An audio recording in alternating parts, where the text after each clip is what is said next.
Para realizar este exercício, ajustamos a pega da polia à altura do ombro. Posicionamos-nos de forma paralela ao cabo, segurando ao nível do ombro com a mão mais afastada e mesmo à frente do nosso tronco.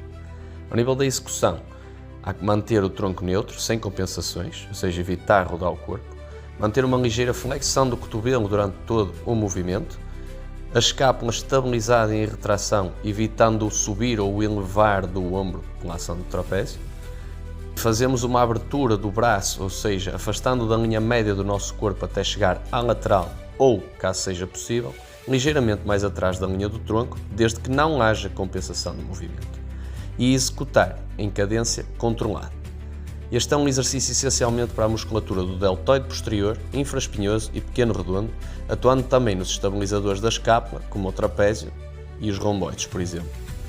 Biomecanicamente, é um movimento no plano transversal e no eixo vertical, sendo que o perfil da resistência vai de mais para menos quando realizamos a fase concêntrica, ou seja, a da abertura, como podem ver pela aproximação da linha do cabo com o meu ombro, diminuindo o braço de momento e a própria resistência com isso. O objetivo foi o de analisar este exercício de forma mais simples, contemplando alguns pontos-chave para uma boa execução técnica deste movimento. No entanto, enquanto profissionais do exercício físico, devemos sempre considerar a pessoa que temos para trabalhar e criar um cenário de estimulação adequado para os tecidos que queremos estimular. Por isso, irei abordar outras variantes deste exercício com outras considerações importantes. Bons treinos e até lá!